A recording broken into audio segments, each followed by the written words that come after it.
Dimas Pratama Santoso berhenti di pintu masuk toko es krim di Kemang, Jakarta Selatan dan merasa udara seolah lenyap dari paru-parunya. Larasati Wulandari masih mengenakan seragam art dengan sarung tangan karet kuning yang diselipkan di pergelangan tangan, tertawa kecil sambil membagi dua kon es krim, rasa stroberi dan coklat. Di antara kedua anak kembarnya seolah-olah semuanya miliknya, dan ketika ia berbisik, "Pak Dimas," Dimas Pratama Santoso menelan ludah dengan susah payah. "Anak-anak ini milik Bapak, bukan?" Ia tidak menjawab segera, hanya menggenggam kon itu lebih erat di antara jari-jarinya seakan membutuhkan pegangan fisik agar tidak runtuh di tempat. Sementara suara tawa Raka Aditya Nugraha dan Gilang Ravindra Pratama terus menghantam meja kecil teras toko seperti ketukan-ketukan kebahagiaan yang riang. Membuat semuanya terasa semakin ganjil karena dunia di sekeliling mereka tampak terlalu normal untuk pertanyaan yang baru saja diajukan Dimas Pratama Santoso. Larasati Wulandari menarik napas lewat hidung sekali, lalu dua kali, dan menghembuskannya perlahan. "Saya tidak ingin Bapak mengetahuinya seperti ini," membuat wajah Dimas Pratama Santoso terasa panas bukan karena marah, melainkan karena perasaan tertinggal dari sebuah kebenaran yang sebenarnya sudah ada di depan matanya namun enggan ia lihat. "Jadi itu benar?" gumamnya. Sementara Larasati Wulandari masih memegang kedua kon di tengah meja seolah takut memilih satu sisi. Kedua anak kembar itu bergantian mengulurkan tangan dengan tidak sabar, dan ia mencoba tersenyum kepada mereka meski sudut bibirnya bergetar. "Tenang, sayang, sebentar lagi." Raka Aditya Nugraha yang mengenakan kaos biru berteriak "Iyai" dan menepuk meja. Sedangkan Gilang Ravindra Pratama dengan kaos bergaris tertawa riang dengan es krim stroberi sudah hampir menyentuh bibirnya. Terlalu bersemangat untuk menunggu. Dimas Pratama Santoso sedikit condong ke depan tanpa menyentuh apapun, hanya mendekat agar bisa berbicara pelan. Dan tidak menarik perhatian orang lain. "Mbak Laras, kamu bekerja di rumah saya, kamu masuk dan keluar setiap hari, dan saya tidak pernah melihatmu bersama anak-anak." Dan Larasati Wulandari memejamkan mata sejenak sebelum membukanya lagi dengan cepat seperti orang yang melarang dirinya menangis. "Karena saya berangkat dini hari, pulang larut malam. Saya titipkan mereka ke tetangga kalau bisa. Kalau tidak bisa saya bawa." Dimas Pratama Santoso memandang kedua anak itu lagi. Kecil, tertawa, hidup. Dan merasakan sengatan di dadanya, ingatan tentang kamar kosong di rumahnya di Pondok Indah, Jakarta Selatan, foto-foto tersimpan di laci, bau bedak bayi yang hampir ia lupakan, membuat rahangnya mengeras demi bertahan di masa kini. "Lalu kenapa hari ini?"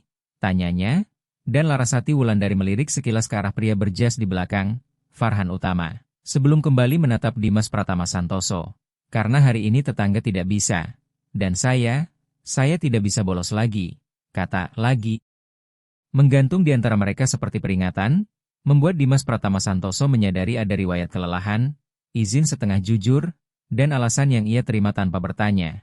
Ia menarik napas dalam-dalam. "Kamu tinggal di mana?" Larasati Wulandari menelan ludah.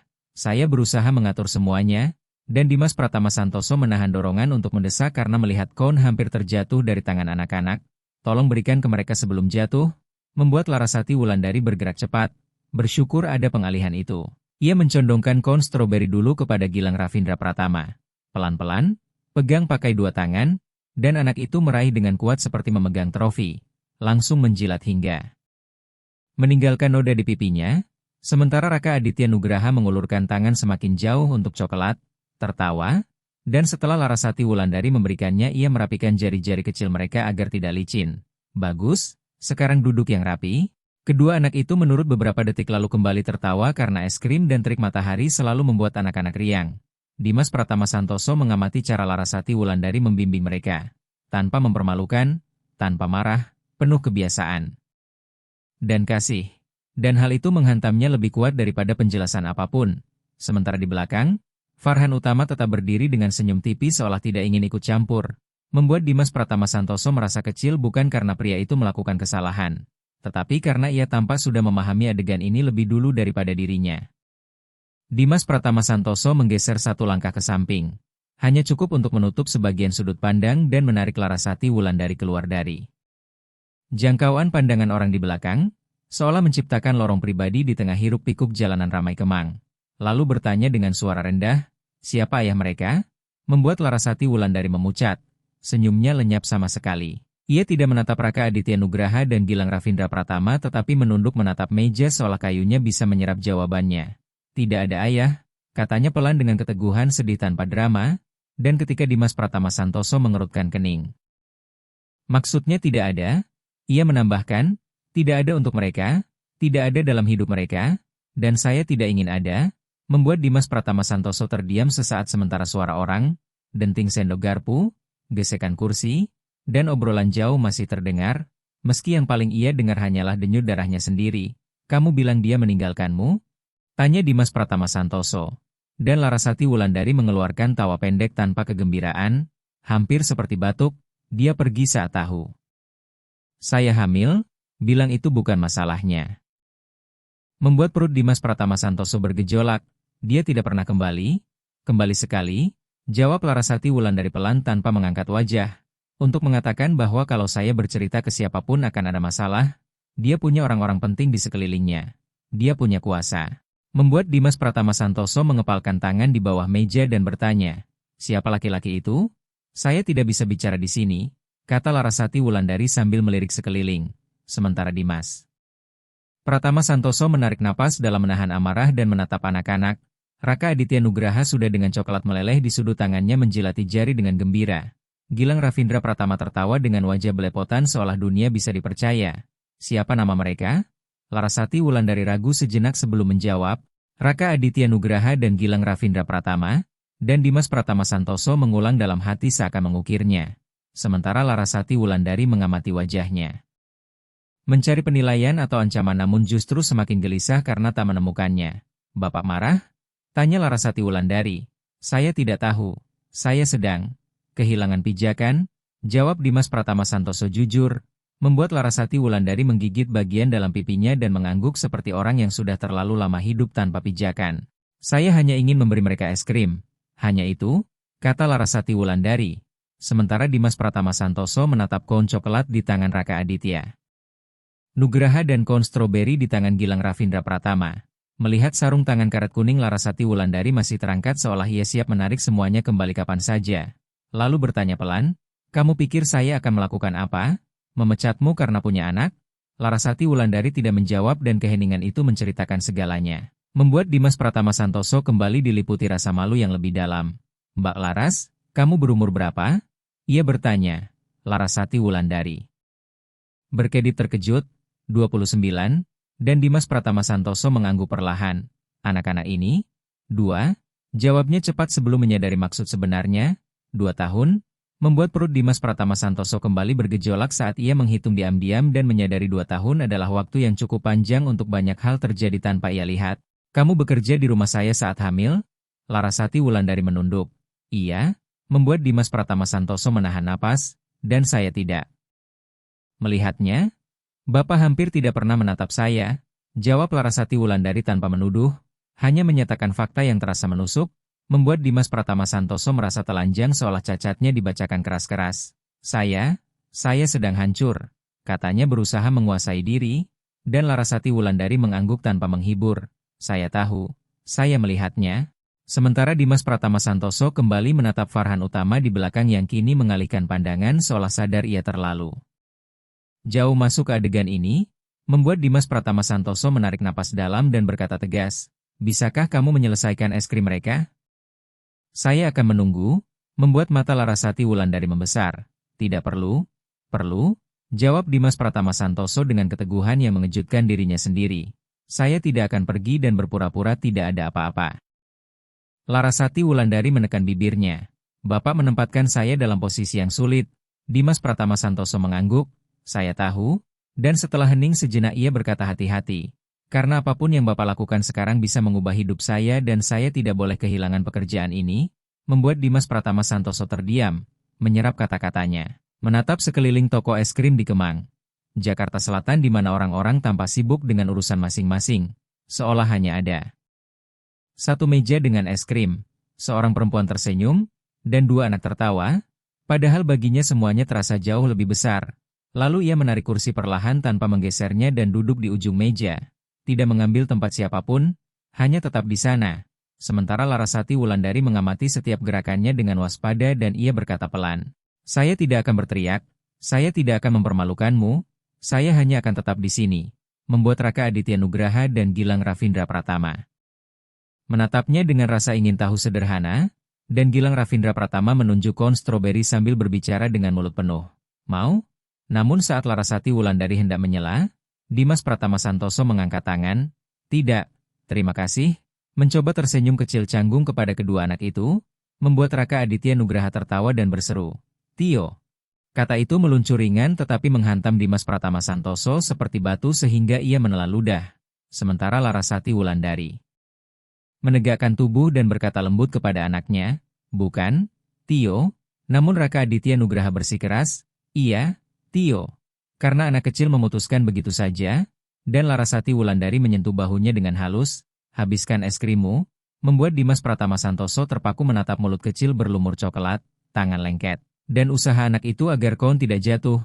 Mengingat tanpa sadar foto lama Anindya Putri Maharani memegang sendok kecil sambil tertawa yang membuat wajahnya mengeras saat gelombang duka datang tanpa peringatan, ia mengusap lututnya di bawah meja untuk menahan diri.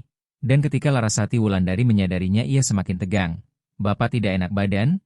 Tidak, jawab Dimas Pratama Santoso cepat, hanya teringat sesuatu, membuat Larasati Wulandari terdiam dengan hormat. Dan selama beberapa detik hanya ada es krim dan angin ringan di tengah jalanan ramai Kemang sebelum Dimas Pratama Santoso akhirnya berkata langsung, kamu akan memberitahu saya di mana kamu tinggal?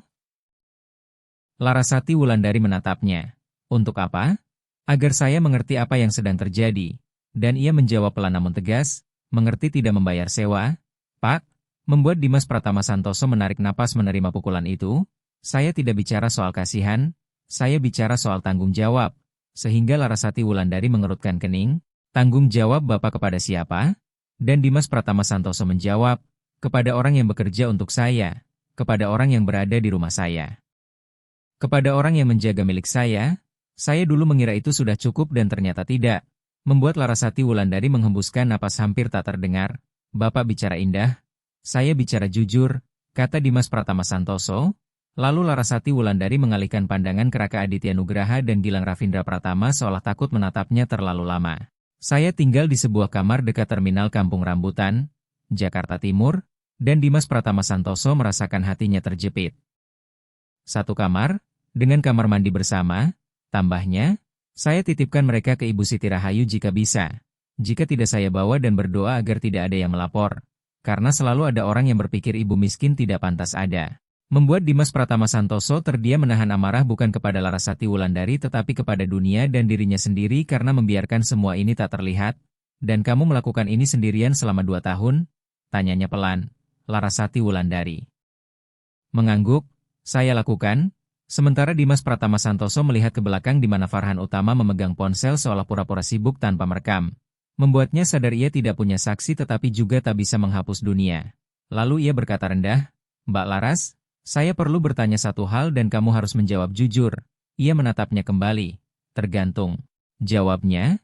Dan Dimas Pratama Santoso bertanya, apakah kamu takut pada saya? Membuat Larasati Wulandari terdiam sejenak sebelum menjawab, saya takut pada apa yang Bapak bisa lakukan tanpa sadar, dan Dimas Pratama Santoso merasakan kalimat itu masuk seperti vonis yang tak bisa ia bantah. Dimas Pratama Santoso berkata pelan, baik, kalau begitu saya akan sadar, membuat Larasati Wulandari mengeluarkan tawa kecil yang gugup, Bapak berbeda hari ini, katanya, dan Dimas Pratama Santoso menjawab, karena hari ini saya melihat, dan saya tidak bisa tidak melihat lagi. Sementara Raka Aditya Nugraha dan Gilang Ravindra Pratama menghabiskan setengah es krim mereka lalu mulai sibuk dengan tangan lengket sendiri. Menjilat jari dan tertawa, Larasati Wulandari mengambil tisu dan membersihkan mereka satu persatu dengan hati-hati. Dan Dimas Pratama Santoso memperhatikan semuanya seolah sedang mempelajari bahasa baru sebelum akhirnya berkata tegas. Saya ingin kamu pulang bersama saya ke rumah. Membuat Larasati Wulandari berhenti seketika dan langsung menolak. Tidak, sehingga Dimas Pratama Santoso mengerutkan kening. Kenapa? Dan ia menjawab mantap. Karena saya tidak akan mengekspos anak-anak saya di tempat yang bukan milik mereka.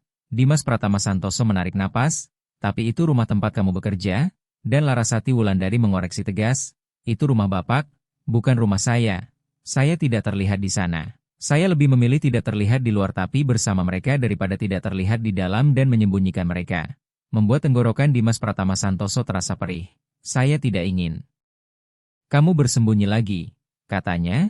Namun Larasati Wulandari menjawab, ingin itu mudah, menjamin itu lain cerita. Sehingga Dimas Pratama Santoso terdiam beberapa detik sebelum menurunkan suara. Kalau begitu katakan apa yang kamu butuhkan agar tidak hidup seperti ini? Dan Larasati Wulandari menatapnya curiga seolah menilai jebakan. Saya butuh bekerja dan membesarkan anak-anak saya tanpa takut. Saya butuh tempat yang layak. Dan saya butuh tidak ada yang memakai ini untuk melawan saya. Dimas Pratama Santoso mengangguk perlahan. Saya tidak akan memakai apapun melawanmu. Membuat Larasati Wulandari menghembuskan napas. Bapak tidak bisa berjanji untuk seluruh dunia. Katanya, saya tahu. Jawab Dimas Pratama Santoso. Tapi saya bisa berjanji untuk diri saya sendiri. Lalu keheningan turun. Raka Aditya Nugraha mengulurkan kon coklat ke wajah Dimas Pratama Santoso seperti tanda damai. Ia ragu sejenak lalu membungkuk dan menggigit sedikit di ujungnya hanya untuk ikut bermain. Membuat anak itu tertawa terbahak-bahak seolah itu hal terbaik hari ini. Larasati Wulandari menutup mulutnya terkejut dengan mata mulai berkaca-kaca. Dimas Pratama Santoso menyeka mulutnya dengan tisu dan berkata, saya sudah lama tidak melakukan ini, dan ketika Larasati Wulandari berbisik, kelihatan, ia menjawab jujur. Saya tidak tahu bagaimana menjadi ayah, membuat Larasati Wulandari meremas tisu dan berkata, mereka tidak butuh ayah, mereka butuh keamanan. Dimas Pratama Santoso mengangguk, kalau begitu biarkan saya membantu dengan itu. Lalu Larasati Wulandari menarik napas panjang dan akhirnya mengakui, Bapak tidak mengerti, saya tidak hanya bersembunyi karena saya mau, saya bersembunyi karena saya harus, sehingga Dimas Pratama Santoso mengerutkan kening, dari siapa? Dan ia menoleh ke sekeliling seperti meja-meja punya telinga sebelum berbisik, ada orang yang tahu. Dan kalau dia tahu di mana saya berada, dia akan muncul, membuat Dimas Pratama Santoso tegang. Orang dari ayah mereka?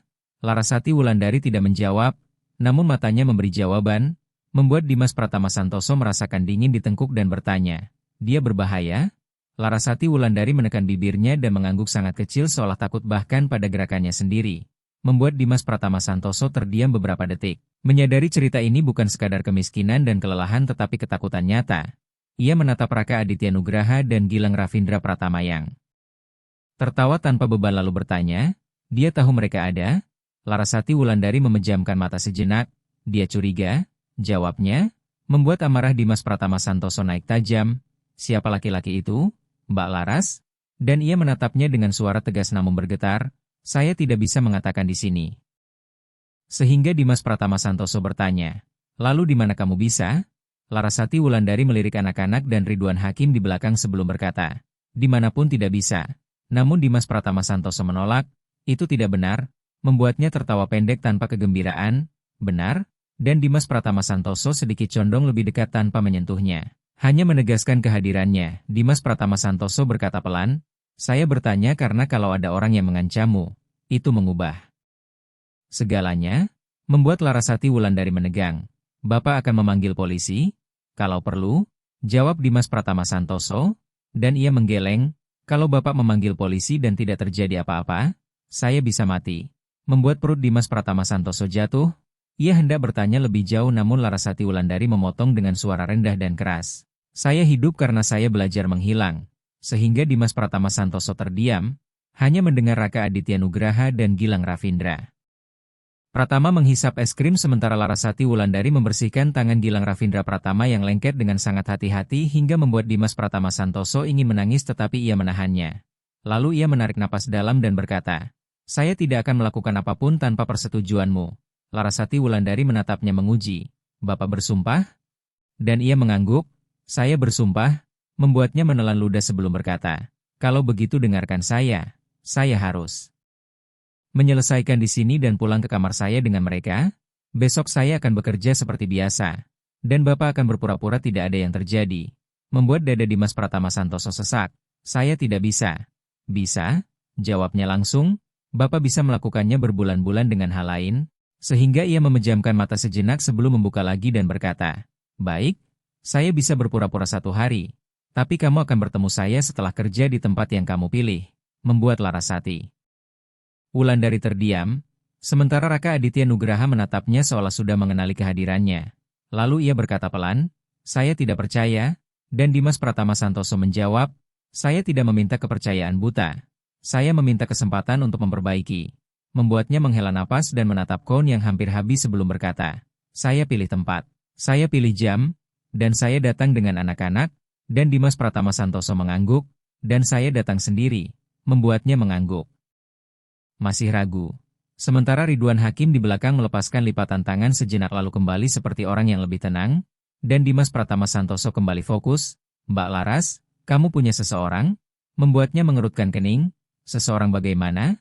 Seseorang untukmu? Tanyanya dengan nada yang menahan luka, dan ia menatapnya seolah pertanyaan itu absurd. Saya punya 2 anak, sehingga ia mengangguk. Saya tahu, tapi saya bertanya apakah ada seseorang yang kamu percaya, membuatnya tersenyum tipis sedih. Saya percaya pada mereka, dan Dimas Pratama Santoso menelan ludah.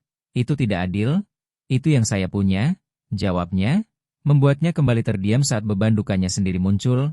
Ia melihat wajah Larasati Wulandari dan mengenali kelelahan yang tidak punya waktu untuk jatuh sebelum akhirnya berkata, saya akan mengantarmu pulang ke kamarmu hari ini, membuat matanya melebar. Tidak, saya tidak akan masuk, saya tidak akan mengikutimu, saya hanya akan memastikan kamu.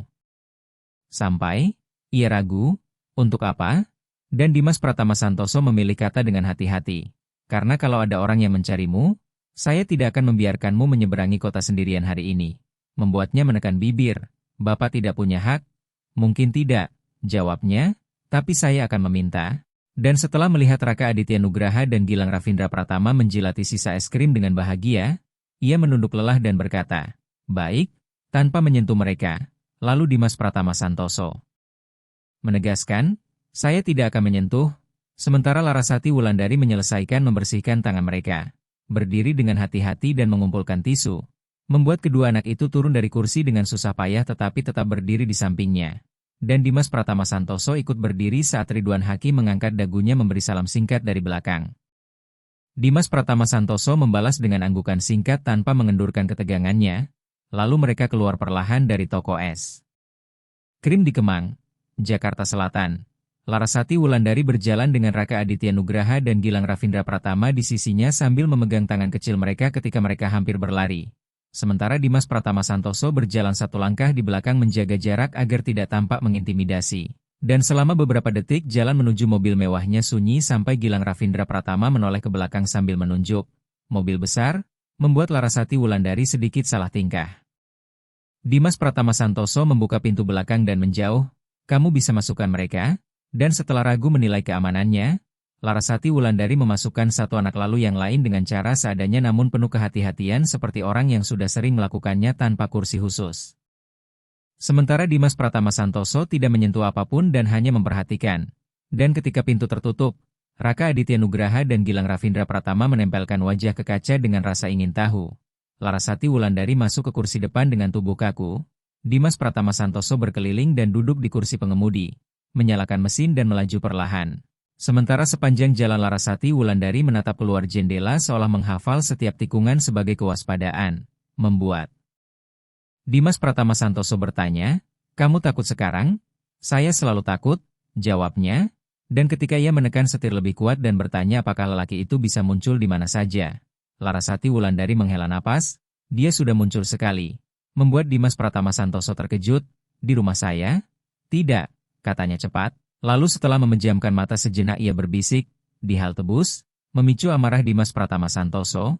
Dan ketika ia bertanya apa yang dilakukan lelaki itu, Larasati Wulandari menjawab datar seperti racun, dia hanya menyebut nama saya dan tersenyum.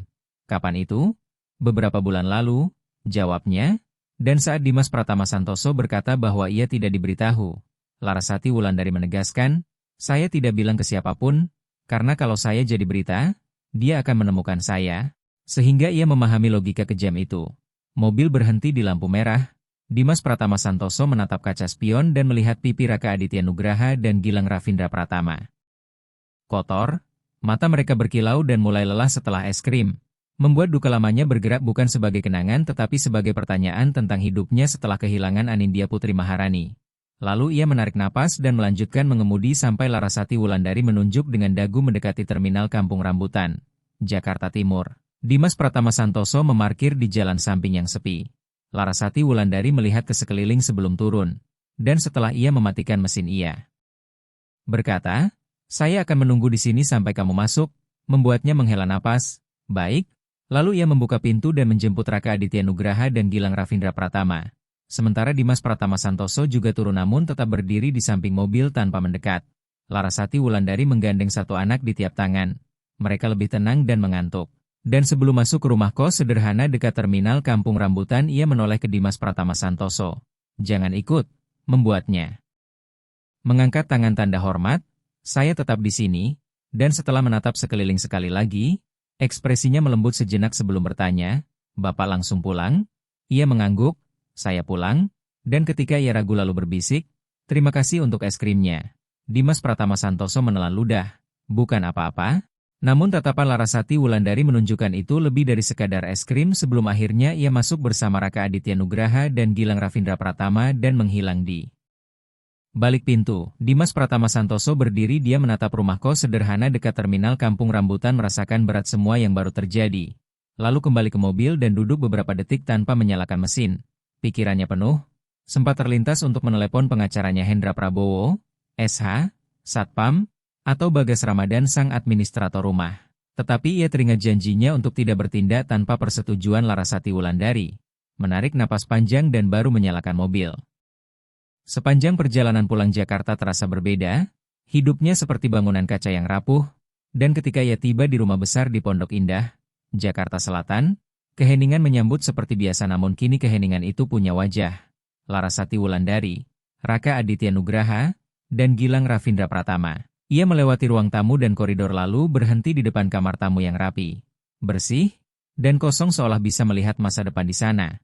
Kemudian masuk ke dapur, membuka kulkas penuh makanan yang jarang ia sentuh, menutupnya dengan kesal pada dirinya sendiri, mengangkat ponsel, membuka kontak Bagas Ramadan, nyaris menelepon namun berhenti karena menyadari semua itu hanya dorongan impulsif. Malam itu ia tidur gelisah, bermimpi tentang Anindya Putri Maharani, tentang anak-anak berlarian, dan tentang seseorang mengetuk pintu. Terbangun berkeringat sebelum fajar, dan ketika matahari terbit rutinitas mencoba menelan dirinya. Rapat, berkas, pekerjaan, ia pergi ke kantornya di SCBD Jakarta Selatan tetapi pikirannya terus melayang menunggu jam kedatangan Larasati Wulandari. Tubuhnya menegang saat mendengar gerbang terbuka. Ia keluar ke koridor dan melihat Larasati Wulandari masuk lewat area servis dengan seragam art rapi dan wajah tertutup seolah kemarin tidak pernah ada. Ia berhenti menatapnya satu detik tanpa menyapa. Tatapannya seolah berkata, "Jangan mengkhianati saya." Dan Dimas Pratama Santoso mengangguk tipis menghormati kesepakatan berpura-pura satu hari sebelum. Berbisik, "Selamat pagi." Dibalas datar, "Selamat pagi," oleh Larasati Wulandari yang langsung mengambil kain dan ember untuk membersihkan seperti biasa. Membuatnya sadar rumah ini adalah panggung di mana ia harus tak terlihat. Rasa benci pada dirinya sendiri muncul. Sepanjang hari ia mencoba bekerja namun terus mengamati gerakannya bukan dengan mengawasi, melainkan dengan kesadaran baru bahwa ada hidup utuh di luar dinding rumahnya. Hingga sore saat matahari merendah ia muncul di dapur dan berkata tenang, "Kamu sudah memilih tempat." Larasati Wulandari tetap membersihkan wastafel sebelum menjawab, "Pukul 10, taman kecil di samping gereja Karmel, Menteng, ada bangku dan banyak orang lewat." Dimas Pratama Santoso mengangguk, "Saya datang." Ia menatapnya, "Sendiri?" Dan ia menegaskan, "Sendiri," lalu kembali mengelap, dan ketika ia bertanya, "Kalau saya tidak datang?" Dimas Pratama Santoso merasa seperti ditikam namun berkata, "Saya akan mengerti kalau kamu tidak mau." Membuat Larasati Wulandari berhenti sejenak. "Bukan tidak mau, tapi tidak bisa." Ia menarik napas, "Kalau begitu saya menunggu selama yang kamu minta."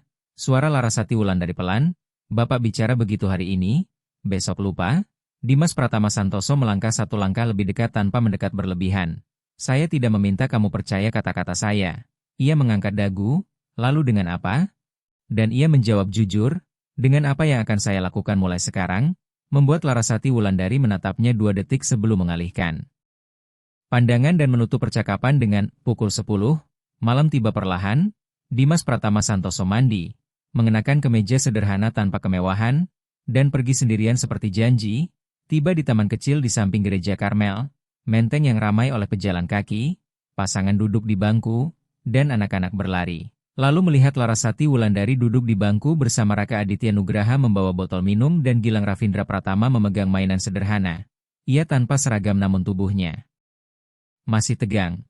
Dan Dimas Pratama Santoso mendekat perlahan sebelum berhenti pada jarak yang tidak menginvasi ruangnya. Larasati Wulandari menunjuk sisi lain bangku di taman kecil di samping gereja Karmel, Menteng dan berkata pelan, "Duduk."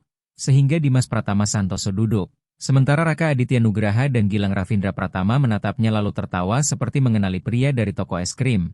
Membuat Dimas Pratama Santoso berusaha tersenyum meski perhatiannya sangat besar.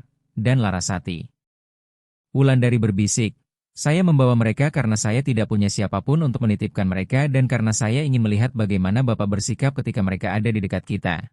Dimas Pratama Santoso mengangguk, "Itu adil?" Lalu Larasati Wulandari menarik napas panjang dan mulai membuka hidupnya. Bapak bertanya tentang ayah mereka. Membuat Dimas Pratama Santoso waspada. "Ya?" jawabnya. Dan Larasati Wulandari menatap ke depan. "Bukan ke arahnya. Saya pernah bekerja di rumah lain. Sebelum rumah Bapak, saya lebih muda, saya tidak punya siapapun, anak pemilik rumah itu berjanji akan menikahi saya. Bilang dia akan bertanggung jawab dan serius, saya percaya karena saya ingin percaya. Tapi saat tahu saya hamil dia menghilang dan memblokir nomor saya. Ibunya memanggil saya ke ruang tamu. Menuduh saya mengatur semua ini dan memecat saya saat itu juga tanpa peringatan. Membuat darah Dimas Pratama Santoso mendidih. Dan ketika ia berkata pria itu tidak pernah kembali. Larasati Wulandari menjawab pelan dengan mata tetap di taman, dia kembali sekali. Saat tahu mereka kembar, bukan untuk membantu, tapi untuk menawarkan uang agar saya menghilang dan tidak menyebut namanya ke siapapun. Dimas Pratama Santoso mengepalkan tangan di atas lutut, berapa yang dia tawarkan? 50 juta rupiah? Jawab Larasati Wulandari tanpa emosi seolah angka itu pantas untuk membesarkan dua anak sendirian.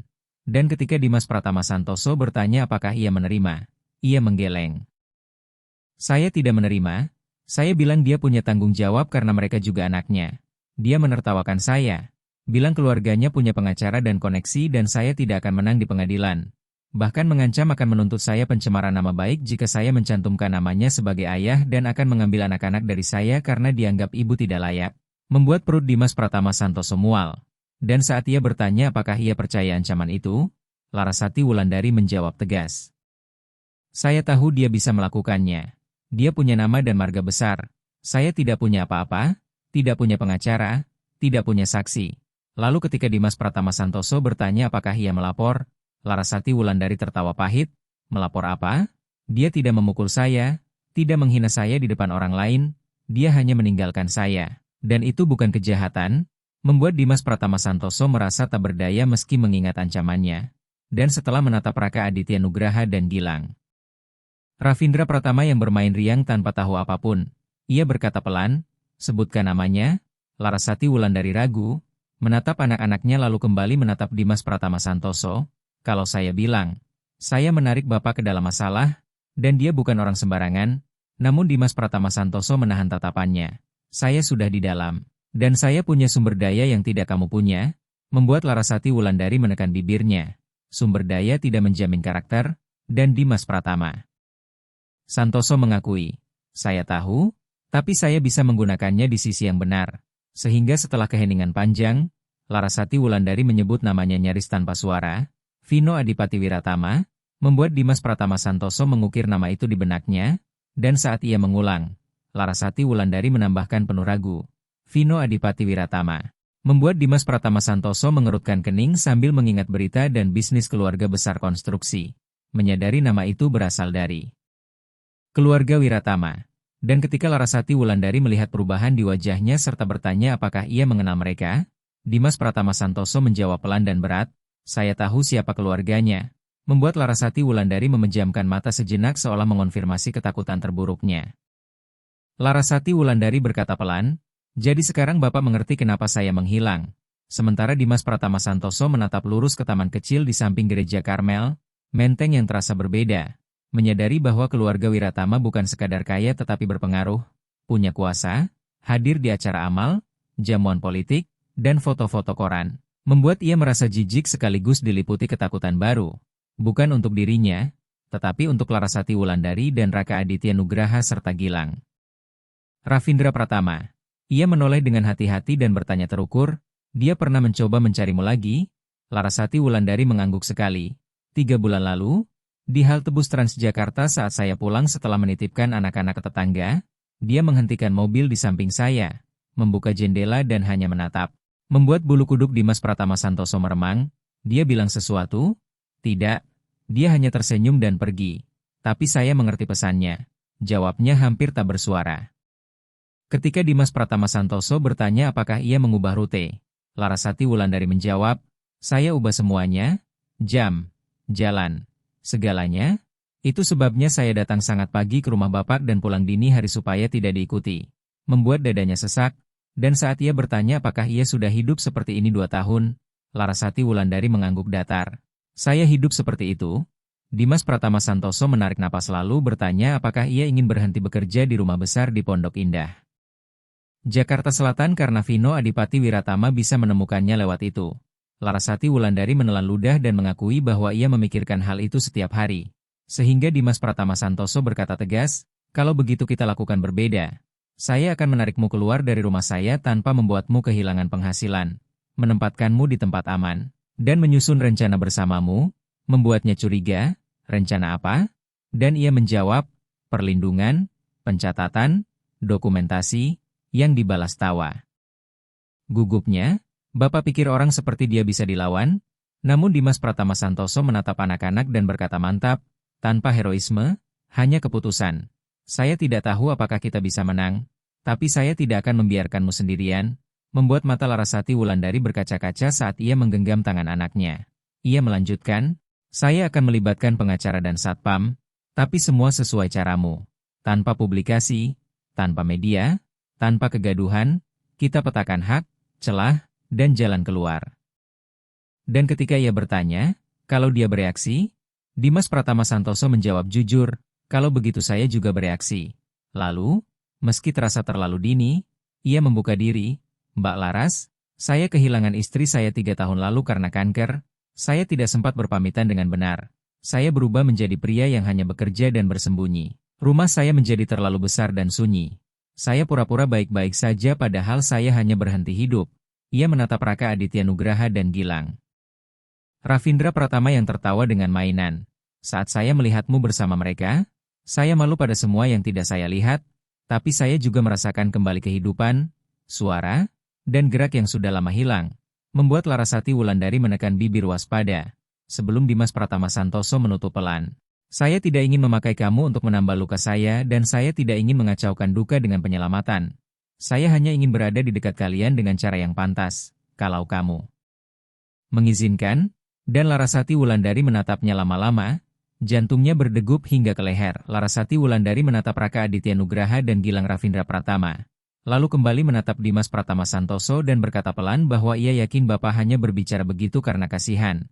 Tetapi Dimas Pratama Santoso langsung menyangkal dengan tegas. Menegaskan bahwa ia berbicara demikian karena hatinya terguncang dan karena ia menghormati Larasati Wulandari. Membuat perempuan itu mengalihkan pandangan seolah kata, menghormati, terlalu berbahaya untuk diterima. Sebelum akhirnya menarik napas dalam-dalam dan mengakui dengan jujur bahwa ia sudah tidak sanggup lagi melakukan semuanya sendirian. Yang dijawab Dimas Pratama Santoso dengan pelan bahwa kalau begitu ia tidak perlu sendirian. Meski Larasati Wulandari tertawa pahit bahwa berbicara memang mudah. Sehingga Dimas Pratama Santoso menegaskan ia akan membuktikannya.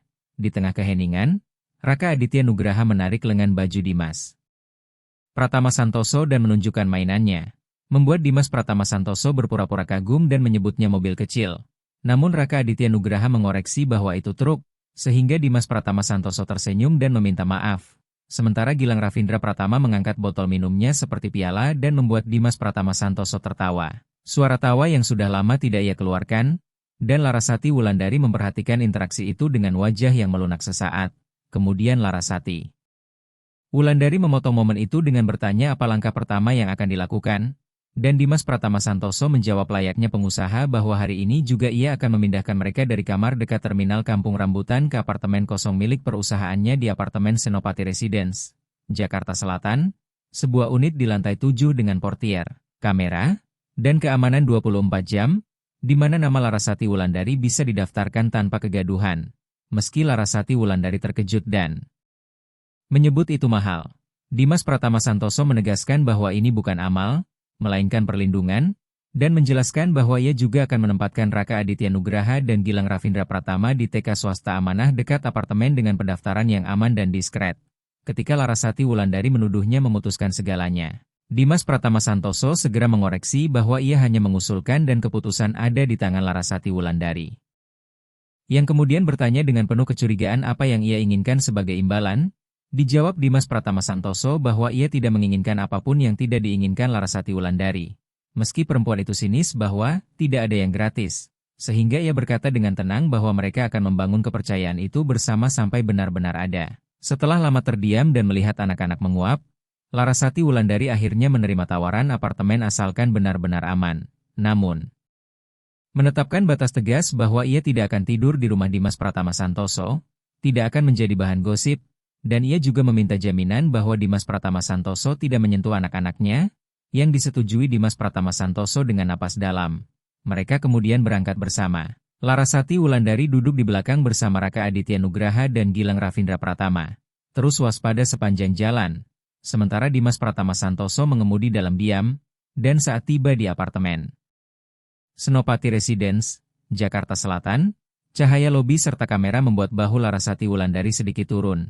Dimas Pratama Santoso berbicara singkat dengan Satpam. Ini Larasati Wulandari. Dia akan tinggal di unit 704, hubungi saya jika ada apa-apa. Lalu mereka naik ke lantai 7. Memasuki unit yang bersih dan luas dengan kamar serta kamar mandi sendiri. Di mana Larasati Wulandari melangkah masuk perlahan seolah takut mengganggu ruang. Sementara Raka Aditya Nugraha dan Gilang Ravindra Pratama berlari kecil tertawa dan menyentuh sofa seperti mainan baru dalam batas apartemen mereka. Larasati Wulandari menutup wajahnya dengan tangan dan menarik napas panjang untuk menahan air mata sementara Dimas Pratama Santoso tetap berdiri di dekat pintu. Menjaga jarak dengan penuh hormat dan berkata pelan bahwa ia tidak akan masuk jika Larasati Wulandari tidak mengizinkan. Membuat Larasati Wulandari berbalik dengan suara bergetar dan memintanya masuk asal tidak berbicara keras. Lalu Dimas Pratama Santoso melangkah masuk sementara Larasati Wulandari berjalan ke jendela dan menatap ke bawah. Berkata dengan cemas bahwa Vino Adipati Wiratama bisa saja menemukan mereka. Yang dijawab Dimas Pratama Santoso secara praktis bahwa mereka akan menyesuaikan semuanya. Mengganti data pendaftaran besok dengan nama lain jika perlu. Mengatur ulang rutinitas keluar masuk. Memasang kamera tambahan di depan pintu.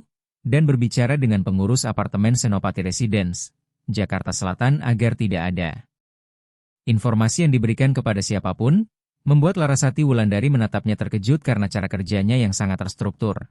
Dan ketika ia berkomentar bahwa Dimas Pratama Santoso bertindak seperti sedang mengurus bisnis, ia mengangguk tanpa membela diri sambil berkata bahwa ia hanya tahu cara itu tetapi melakukannya demi dirinya. Di tengah keheningan, Raka Aditya Nugraha dan Gilang Ravindra Pratama tertawa lelah namun bahagia di sofa. Lalu Larasati Wulandari mendekat dan mengusap lembut rambut keduanya, membuat hati Dimas Pratama Santoso bergetar dengan perasaan baru. Bukan hanya duka, tetapi kekaguman pada Larasati Wulandari sebagai perempuan yang utuh. Sebelum Larasati Wulandari bangkit menuju dapur, membuka lemari kosong dan mengatakan tidak ada apa-apa. Sehingga Dimas Pratama Santoso langsung menawarkan untuk memesan belanjaan dasar seperti beras, kacang merah, susu, buah, roti, ayam, dan mie melalui aplikasi pengiriman makanan. Sementara Larasati Wulandari memperhatikan dengan ragu namun tubuhnya perlahan melemas karena lelah. Lalu berbisik bahwa ia tidak menyangka arti semua ini. Yang dijawab Dimas Pratama Santoso bahwa ia mulai mengerti. Setelah itu Larasati Wulandari mengajak Raka Aditya Nugraha dan Gilang Ravindra Pratama mandi dan tidur. Meski mereka merengek tidak mau. Namun akhirnya mengikuti karena ada air hangat, sabun harum, dan, untuk pertama kalinya, tempat tidur sungguhan. Membuat dada Dimas Pratama Santoso sesak menyadari betapa sederhana hal itu bagi mereka. Lalu ia menunggu di ruang tamu dengan hati-hati sambil mendengar air mengalir, tawa, tangis singkat, dan akhirnya tenang. Ketika Larasati Wulandari kembali dengan anak-anak sudah berpiyama dan mengantuk, Dimas Pratama Santoso berdiri untuk pamit, dan meski Larasati Wulandari sempat menahan tatapannya, ia bertanya apakah ia akan kembali besok, yang dijawab Dimas Pratama Santoso bahwa ia akan datang sesuai keinginannya. Sehingga Larasati Wulandari meminta ia datang pagi sebelum kerja asalkan tidak ada yang tahu. Dan ia berjanji. Sebelum pergi, Dimas Pratama Santoso berkata jujur dengan hati-hati bahwa ia tidak ingin menakutinya. Tetapi ia juga tidak bisa berpura-pura tidak merasakan apapun saat melihatnya bersama anak-anak. Bukan soal romansa, melainkan soal rasa hormat dan keinginan untuk hadir dengan cara yang pantas, membuat Larasati Wulandari terdiam beberapa detik dengan tangan bertumpu di kusen kamar tempat Raka Aditya Nugraha dan Gilang Ravindra Pratama sudah terbaring. Larasati Wulandari menjawab dengan nada yang memadukan sikap bertahan dan sejumput kejujuran bahwa layak itu sulit, membuat Dimas Pratama Santoso mengangguk dan berkata ia akan bekerja keras untuk itu. Sementara Larasati Wulandari mengalihkan pandangan dan berbisik agar ia pergi sebelum ia menyesal telah menerima bantuannya. Dan Dimas Pratama Santoso mengerti bahwa itu adalah ketakutan yang berbicara lalu membuka pintu. Mengucapkan, "Selamat malam, Mbak Larasati Wulandari," yang dibalas hampir tak terdengar. "Selamat malam." Sebelum ia keluar, menutup pintu perlahan, bersandar sejenak di dinding koridor, dan menarik napas panjang karena sesuatu di dalam dirinya telah berubah tanpa bisa diputar kembali. Seminggu kemudian Dimas Pratama Santoso datang setiap pagi sebelum berangkat kerja, membawa kopi panas, roti hangat, dan kadang mainan kecil untuk Raka Aditya Nugraha dan Gilang Ravindra Pratama. Dan meski Larasati Wulandari awalnya menolak, ia perlahan menerimanya, percakapan mereka makin panjang ketika ia bercerita tentang rutinitas di TK swasta amanah, tentang Raka Aditya Nugraha yang punya teman baru, dan tentang Gilang Ravindra Pratama yang takut gelap. Sementara Dimas Pratama Santoso mendengarkan tanpa menyela, menyimpan setiap detail seolah penting. Suatu pagi Larasati Wulandari bertanya tentang mendiang istri Dimas Pratama Santoso, dan setelah ragu ia menjelaskan bahwa istrinya bernama Ana. Mereka bertemu di universitas, menikah muda, tidak punya anak karena Ana tidak bisa hamil, pernah menjalani program bayi tabung tanpa hasil. Lalu ketika kanker ditemukan sudah stadium lanjut, ia menemaninya berbulan-bulan di rumah sakit hingga akhir meski merasa tak pernah siap kehilangan. Membuat Larasati Wulandari tanpa sadar menyentuh tangannya sebentar sambil berkata ia turut berduka. Sebelum menarik kembali tangan itu namun meninggalkan momen koneksi nyata. 3 minggu kemudian Dimas Pratama Santoso bertemu dengan pengacara hukum keluarga di Jakarta Selatan. Tanpa menyebut nama Larasati Wulandari, dan pengacara menjelaskan bahwa tanpa tes DNA, akta lahir, atau saksi, pembuktian paternitas sulit namun tetap bisa diajukan bersama permohonan perlindungan jika ada ancaman yang terdokumentasi. Menambahkan bahwa kekuasaan pihak lawan membuat proses lebih rumit tapi bukan mustahil jika strateginya tepat. Sehingga Dimas Pratama Santoso pulang dengan rencana dan menjelaskannya kepada Larasati Wulandari, yang bertanya dengan tegang, kalau dia datang dengan segala kekuatannya, dan dijawab tegas, "Saya datang dengan segala kekuatan juga." 2 bulan kemudian Larasati Wulandari masih bekerja di rumah besar di Pondok Indah, Jakarta Selatan tetapi dengan jam lebih pendek, bersikeras membayar sewa simbolis untuk unit 704 di apartemen Senopati Residence, Jakarta Selatan agar merasa mandiri. Sementara Raka Aditya Nugraha dan Gilang Ravindra Pratama makin cerewet, Raka Aditya Nugraha memanggil Dimas Pratama Santoso, "Om Dimas," setiap bertemu dan Gilang Ravindra Pratama tersenyum malu-malu saat ia datang. Suatu sore Larasati Wulandari menelepon dengan suara bergetar mengatakan Vino Adipati Wiratama muncul di seberang jalan depan gerbang TK swasta amanah hanya menatap dan mengangguk ketika ia keluar bersama anak-anak, membuat darah Dimas Pratama Santoso membeku. Sehingga ia segera mengambil kunci, meminta Larasati Wulandari mengunci semua pintu dan tidak membuka untuk siapapun. Lalu tiba dalam 15 menit dan menemukan matanya merah. Sementara Raka Aditya Nugraha dan Gilang Ravindra Pratama tertidur di kamar, Larasati Wulandari berkata bahwa Vino Adipati Wiratama memang tidak melakukan apa-apa, hanya menatap, tetapi itu jelas sebuah pesan bahwa ia tahu di mana mereka berada. Membuat Dimas Pratama Santoso menarik napas dalam-dalam untuk mengendalikan amarahnya dan berjanji akan menempatkan satpam di TK swasta amanah serta segera menghubungi pengacara untuk mempercepat perintah perlindungan. Namun Larasati Wulandari menggeleng. Karena yakin uang dan koneksi Vino Adipati Wiratama bisa memutarbalikkan segalanya. Dimas Pratama Santoso menahan tatapannya dan berkata tegas bahwa ia tidak akan membiarkan pria itu mendekati mereka. Meski Larasati Wulandari tertawa pahit bahwa janji seperti itu mustahil. Sehingga Dimas Pratama Santoso menjawab bahwa ia akan terus berusaha sampai berhasil. Dan untuk pertama kalinya ketidakpercayaan di wajah Larasati Wulandari bergeser menjadi kelelahan sekaligus kelegaan karena tidak lagi sendirian. Ketika ia bertanya mengapa Dimas Pratama Santoso benar-benar melakukan semua ini, ia ragu sejenak lalu jujur mengatakan bahwa sejak melihat mereka ia tidak bisa lagi berpura-pura. Ia selalu memikirkan keselamatan mereka saat bangun dan sebelum tidur karena ia peduli. Membuat Larasati Wulandari menelan ludah dan mengaku bahwa ia takut mulai menyukainya. Yang dijawab Dimas Pratama Santoso bahwa ia pun merasakan ketakutan yang sama. Larasati Wulandari menunduk dan menegaskan bahwa hal itu tidak boleh terjadi karena ia tidak mampu salah lagi. Tidak bisa percaya lalu ditinggalkan, dan tidak bisa membiarkan Raka Aditya Nugraha serta Gilang Ravindra Pratama terluka karena keterikatan.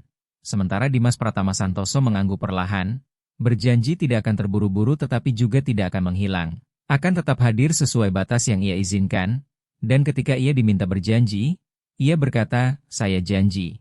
Mereka terdiam, Dimas Pratama Santoso tetap duduk di sofa sementara.